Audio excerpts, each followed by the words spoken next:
It's time to rip the cover off what really works to ditch addiction, depression, anger, anxiety, and all other kinds of human suffering. No, not sobriety. We're talking the F word here, freedom. We'll share straight from the trenches what we've learned from leaving our own addictions behind and coaching hundreds of others to do the same. And since it's such a heavy topic, we might as well have a good time while we're at it.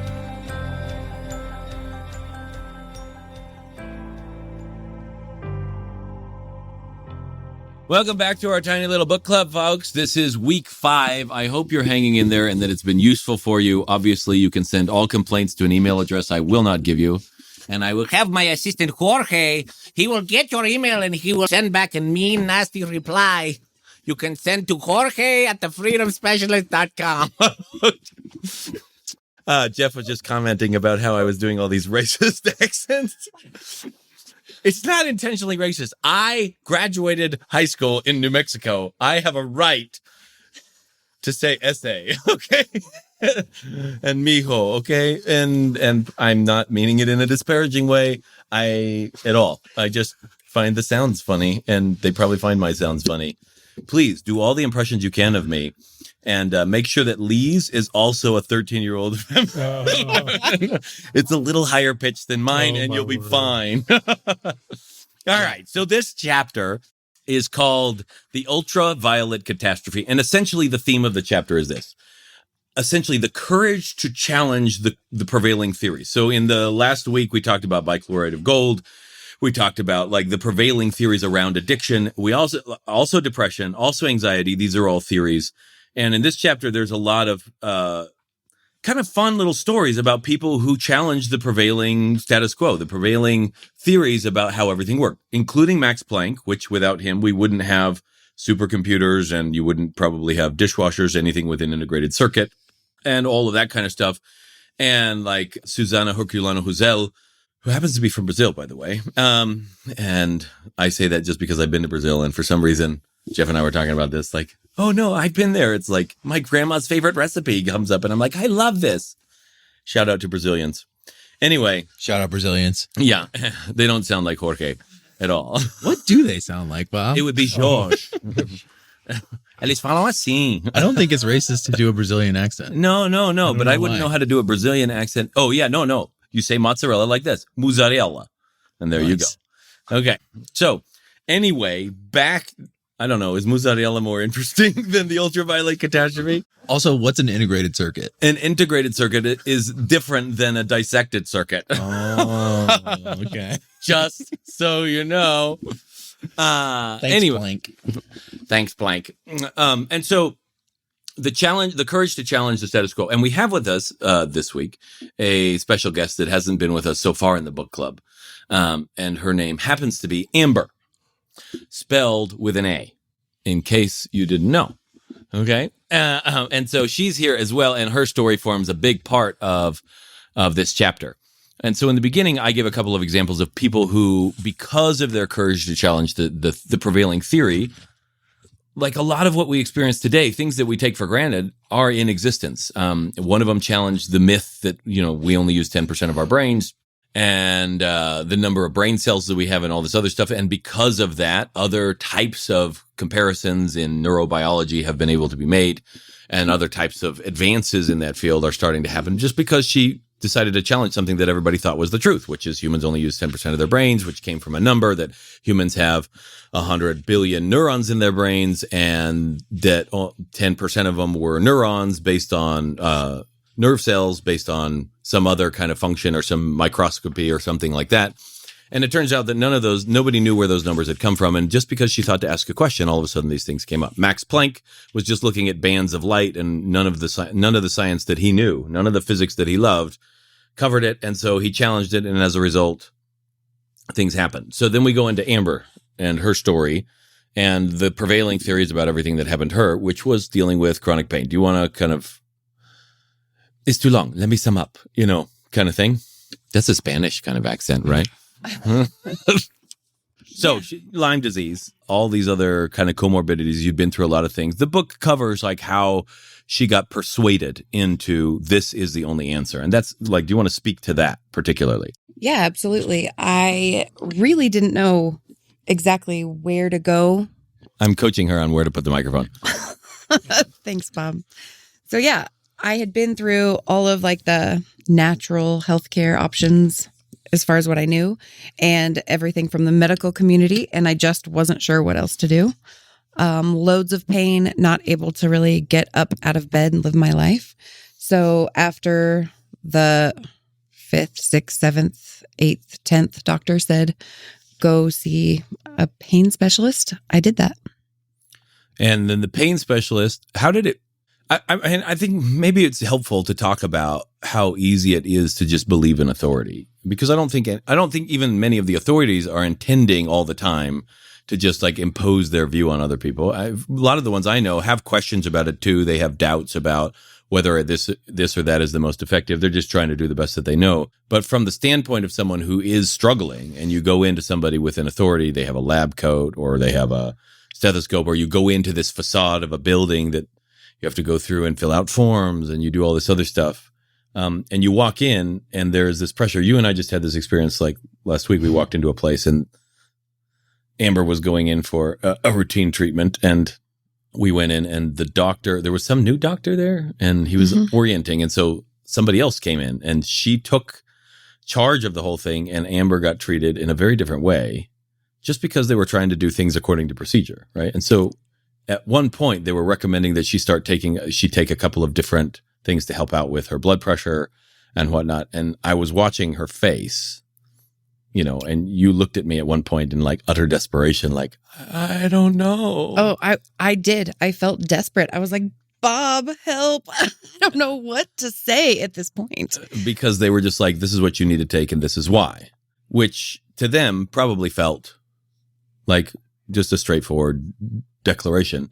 And so I was watching the whole thing and I said, well, do you want to know the honest vibe that I'm getting here? They didn't really appreciate that, but they have behaved nicely ever since, which was, it feels like she's being strong-armed into doing something that she wasn't prepared for. Right. And that look of quiet desperation was one that did that same feeling happen back then when you were doing the pain pills and stuff? Like you walked in and...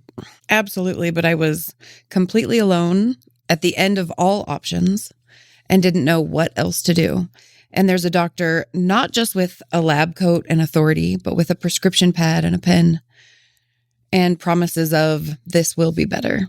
And you were hesitant to take the pain pills because you had heard about addiction stuff. Yeah. Oh, absolutely. And then my husband at the time had been kind of in that world and seen people really addicted, gone on calls with people really addicted and overdosing. And it was not a world I was eager to enter. Yeah.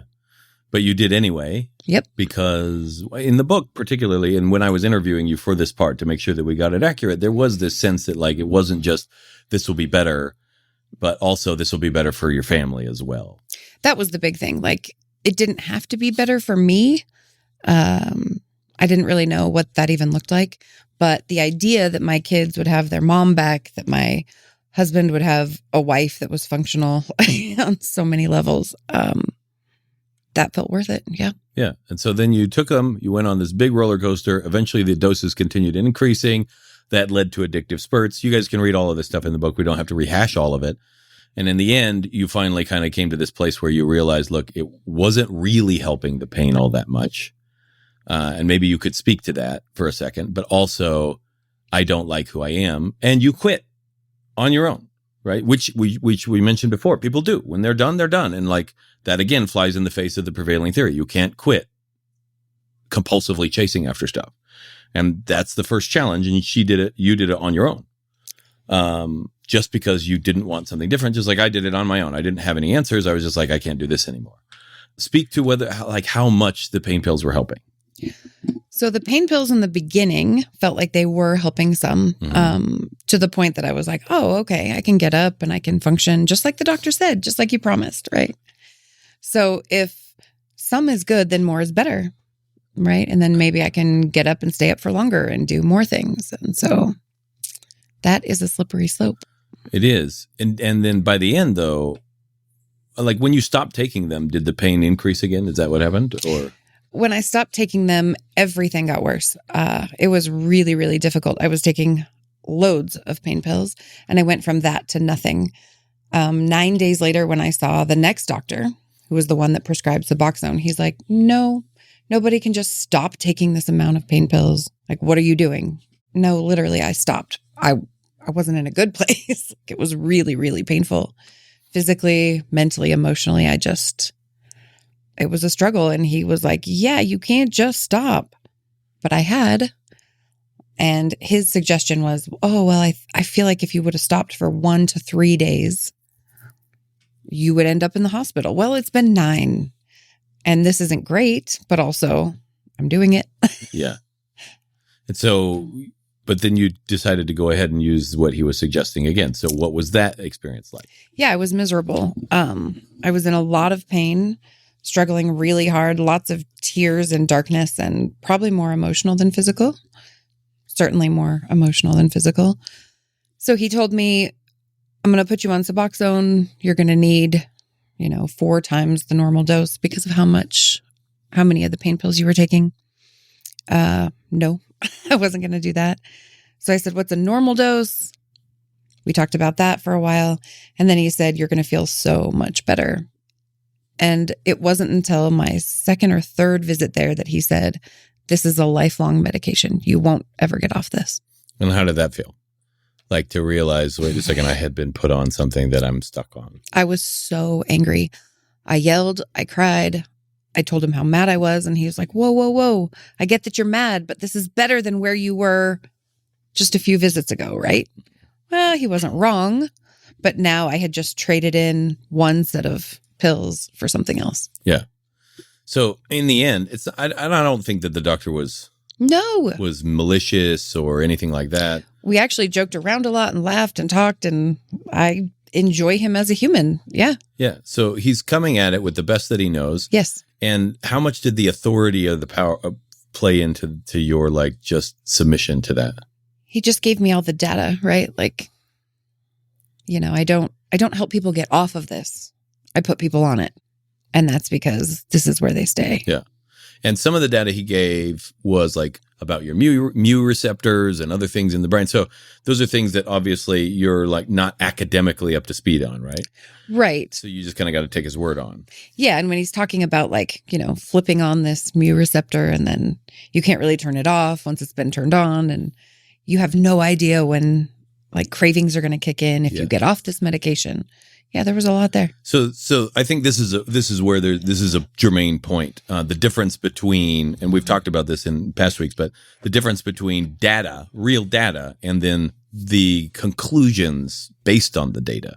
And I did use data and data as 2 different variant pronunciations of the same word. Suck on it, people. Okay. So, but this is where you can't really turn it off. That is a metaphysical statement. That is a statement beyond what a person can ever actually declare, that you can't really turn something off, because he'll never be able to explore all possibilities as a human being. And I don't think humans, it doesn't seem possible, at least if I'm thinking about it at the moment, that any human could explore all possibilities. And so we might find something that was under our noses the whole time that we were just never sensitive to before that actually gives the answer. So anybody telling you this isn't possible, this is just the way it works, these are statements that no scientist can actually make with certainty. And some of the best scientists I've ever read or listened to or spoken with, they're really, really hard to pin down. They're confident in their field of knowledge, but they're really hard to pin down. If you pin them on it, and they'll be like, well, no, well, it seems like this is the case, or this is what the current prevailing theories are. And those seem to, to help out explain a lot of features. But then there's some other stuff that isn't explained. These are very, very, these are research scientists, right? That's their job to be very, very specifically clear. But that's not what doctors are necessarily. They're trained to be this is how things work. And then they just accept that that's the case. If you or someone you know is looking to drop the F-bomb of freedom in their life, whether that's from past trauma, depression, anxiety, addiction, or any other host of emotional and personal struggles, but they just don't know how or want some help doing it, head on over to thefreedomspecialist.com/feelbetternow and check out some of the things we've got in store for you, or book a call so we can look at your unique situation and get you the help that you're looking for. And so somebody who's a layperson who goes into one of these offices and gets handed like, this is just how it works, without themselves having access to what are the research studies that this was done on, what body types, what, like what's the margin of error, what's the data that was thrown out, all that stuff. Like suddenly you don't have access to that. And it can feel like I don't have a choice, right? Especially if they don't have any other options. And that's how so many people feel about depression and anxiety right now. The prevailing theory among the popular culture is we want to normalize mental illness. We want to say that stress is a fact of life, that anxiety is a fact of life, that like meaning, and when they say that, they mean like you're just going to experience it, not that it happens. Because that much I think is observed. It happens. But as soon as somebody starts to say, because it happens, this is human nature, that's a stretch. And those kinds of categorical claims are where I found the most freedom to play. That doesn't mean that I'm right all the time, but it definitely allows me freedom to go back and be like, question some things. And some things that I've questioned, I'm like, well, I don't have another option. But many of them, and possibly the majority of them, as I've questioned them, have opened up other avenues of exploration. But I think just as a side note to that too is not just like how they're talked about, but how they're defined as like negative things. So not only are you going to have this and it's a fact of life, but it's also a bad thing. And I think that carries with it its own weight and connotation, so that we've now looked at these things and systemically or, throughout the world, we've got these bad things that everyone's going to deal with, and it's just going to be a part of life, rather than like, oh, this is an experience and maybe one that I don't care to live in for a long time. But I think that there's a significance in recognizing that it's not just like stress. It's not just depression. It's like these things are going to happen and they are bad. Yeah.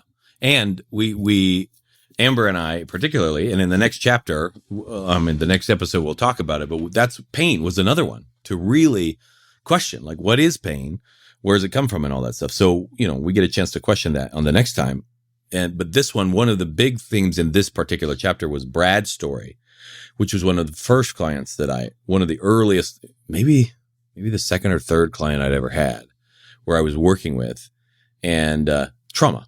Man had been abused for like 8 straight years by his babysitter as a kid. So this is like a bi-weekly occurrence, and molested in various different ways, and didn't remember any of it until he was in his 20s. And then all of a sudden, all of these memories start coming back. And the prevailing wisdom, he's always going to have to deal with this. He'd spent over $100,000 on therapies and all of this other stuff.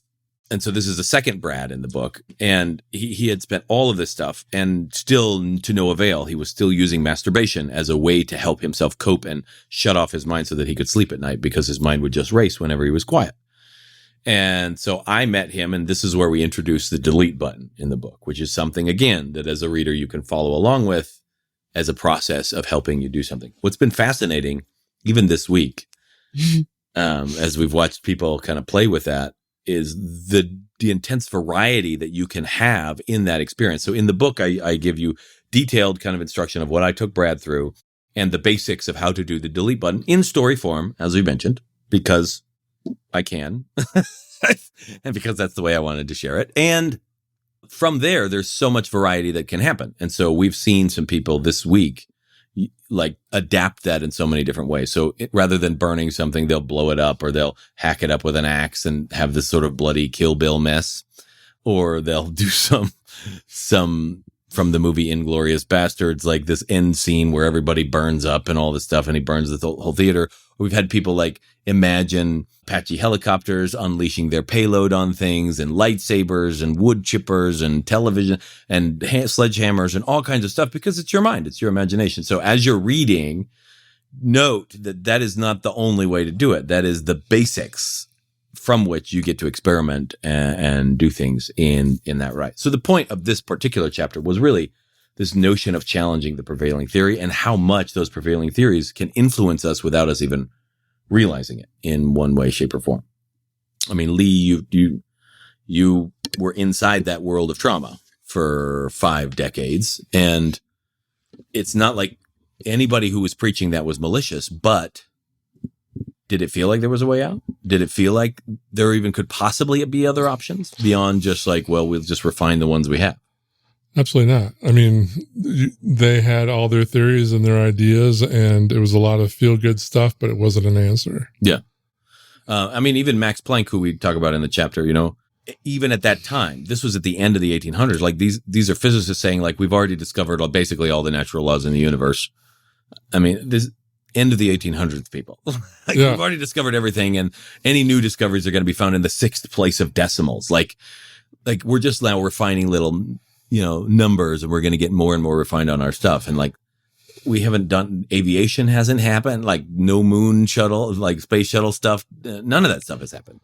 I just finished Neil deGrasse Tyson's book, Death by Black Hole. And in it, he's making the same observation that you're making. It's like there was a time where scientists would look at the sky and say, there is nothing beyond the Milky Way. That was the prevailing science. But it was all according to what the tools that they had and what they could see. But now we know different. You know different. Yeah. You've challenged those. There's something beyond the Milky Way.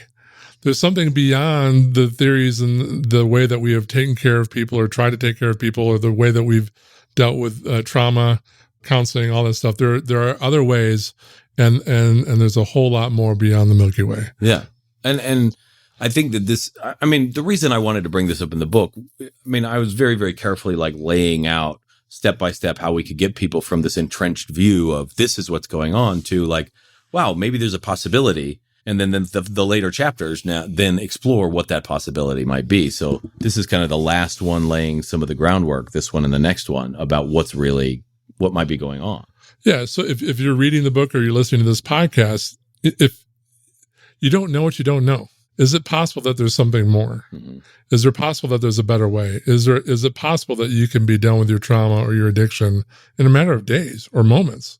Like anymore. We've talked about this a good bit, but like I used to wake up and just feel like I was depressed, and anymore, if I just say, is it really depression? Then it gives my brain and my being the opportunity to entertain something different. Yeah. Let's talk about the authority that's most important to challenge is your own authority about your own story and your own circumstances.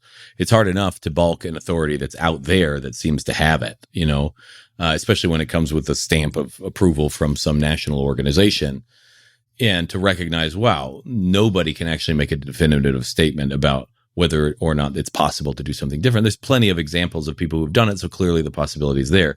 But you've said this, Lee, and this is challenging your own authority about your own life, which is nobody's ever experienced the past that they've imagined. Right. Do you want to talk more about how that has helped you and what that's been like? Yeah. Just simple questions to, like for instance, a part of my story is sexual abuse by my mother. And I perceived that as a child that there was something wrong with me. And I had never questioned that. It was just a statement of fact that there was something wrong with me. I was a bad kid. I wasn't smart enough. I wasn't good enough. I had done something wrong or whatever. And it was in one of our conversations one time where you asked me, like, if there was another child in the same situation, would they have experienced the same thing? And I was like, yes. Well, immediately understood that it wasn't about me at all. And when I began to look at that and actually see what was happening, it changed the whole story. I had to look at myself differently because I wasn't the bad kid that was unlovable or wasn't worthy of love. And it wasn't about anything that I did or didn't do. I was technically irrelevant in that story, except that I experienced what I experienced. But then because I saw it with my own eyes, I could challenge the story that I created and see what was actually there. And the fact was there was nothing wrong with me. This includes the story, like you go research online on WebMD and you like, oh man, I have this symptom, I probably have this disease. That includes like, you get to question that. You might have that disease. Like, I don't know. But like, you might not, and it might not be as severe as you think. And what people think about that disease might not actually be as accurate as it could be, and all that stuff. So it includes stuff like that. Yeah. I got this email from my doctor, after I had a blood test. They kind of feel like the same. Yeah, exactly. You do this blood test, and it said because of there's no elevated white blood cells in my account. It was evidence of kidney disease. And this was on a Friday, and I didn't have any chance to talk to him. And I emailed him back like, what are you saying? So the whole weekend I'm researching kidney disease, and all of a sudden my back is aching. I'm like, oh, this is kidney disease. I'm dying. I'm looking up and like, I got to find a donor. What's my blood type? I'm 2 days into it, and I've got full blown kidney disease. And I get this email from my doctor on Monday, and he's like, I think you misread the thing. It's like, I'm saying there's no evidence that there is kidney disease. But in my mind, because I'm ultimately the authority, right? Like, I didn't question what was there, and I created a disease in my body. Yep. Just like Mr. Right. Yeah. Now, what's fascinating here is this weekend there's two particular people that I want to talk about. One, we went through one of the breathwork exercises, and we had them look at some specific things, and we're using the breath to kind of amplify and amp up the nervous system so that the realizations that are happening inside of this exercise have a chance to like sink in, right? And so we're having him kind of look at different periods of his life. And at the end of it, he said, man, I just realized that I think I was wrong about my whole life, that I had my whole life backwards. I was sitting there and I believed that my life was difficult and hard, and there was all this darkness and whatnot. But when I was going back and really looking at it, I found all of this tremendous joy and all of this excitement and all of these other things that were going on. And I couldn't actually see any of the stuff, and I couldn't remember any of the things that I thought were there. This general trend of things. And he's like, I did it like for decades of his life he's looking at, and he's like, I don't actually see it. There was a couple of events that happened, and I think I just took the feeling of those events and just sprinkled it over everything else without realizing that there was actually none of that stuff happening. So he got a chance to challenge his own authority about his past, because the past is just what you make up right now about what's happened as accurately as you can, but it's always flavored by everything that's happened since then. And the second one was, there was a guy, he pulled me aside in the morning, and he's like, what do I do about forgiveness? His spouse, there was another guy, and they were kind of close to, and he had made some advances on his spouse, and his spouse had put an end to it and said stop. He had texted her once or once or twice, and had like tried to hold her hand and stuff, and she was kind of nice, like, what's happening? What do we do? And then she had put a stop to it. The way that he saw that particular experience was one of betrayal, in a sense, like, oh my gosh, this guy's going behind my back, my wife's going behind my back. And there was some suspicion that had crept in. And he was asking, like, how do we do this? And I told him, look, when you see things in their proper light, forgiveness happens on its own. And I said, look at that. There was a moment that you're seeing betrayal, but that was a moment where she had a chance to ditch you, and she chose you. And that's not the only moment she's done that. Every morning she wakes up, she chooses you, and chooses you over and over again. Not because you deserve it, not because you've earned it, but because she looks at you and she says, that, I want me some of that. And that's it. And that's all. And if you could look at that and you could see that she made a choice for you instead of seeing that she made a choice away from you, what would that change? And you really have to go back and look at that situation and ask yourself, like, if in that moment when I was amped up thinking I got betrayed, and there was somebody else there like going, whoa, look at this. She actually did the opposite. How would that have changed how you felt at that point in time? And then like relief washes over. There's tears. There's other things that start to happen when there's this realization that what I thought happened, what I thought was going on, wasn't there, only because we challenged the authority of our own story. And so, I mean, the bulk of this chapter, I think, hinges on that basic idea that everything gets to be challenged. And I think Jeff would challenge me on this all the time, but that everything we say is in some way, shape, or form lacking in its capacity to represent reality in some way. And so, and he'll be like, but you wrote a book about it. And I'll be like, yeah, I know, just to help, but I am willing to admit that like it's still insufficient to tell people about what I'm trying to point at. It's just an attempt to point at things. And I appreciate that challenge and the sort of whimsy that comes from like, we're trying to use language when life doesn't happen that way, but we use it. And so, but to be able to hold every assertion that we make with some level of like, yeah, and it's probably insufficient. So everything we say is more or less a theory. Is it useful? Then becomes a better tack, so to speak. Anything else from the chapter that you felt like you wanted to touch on? I think we're good. I think we went around the barnyard and got all the animals. That is good. So we do Russian accent to finish the show this time because I haven't done Russian accent except inside the book. So you want to hear more, you have to go back and read the book. It's Built for Freedom. You can find it on Amazon and only on Amazon, and Audible, which is also Amazon, and Kindle, which is also Amazon. And then you can join us for chapter 6 of our book club. And please shout obscenities at your podcast provider or whatever else if you're like, stop being dorks. And that's it for today's Alive and Free podcast. If you enjoyed this show and want some more freedom bombs landing in your earbuds, subscribe right now at wherever you get your podcasts from. And while you're at it, give us a rating and a review. It'll help us keep delivering great stuff to you. Plus, it's just nice to be nice.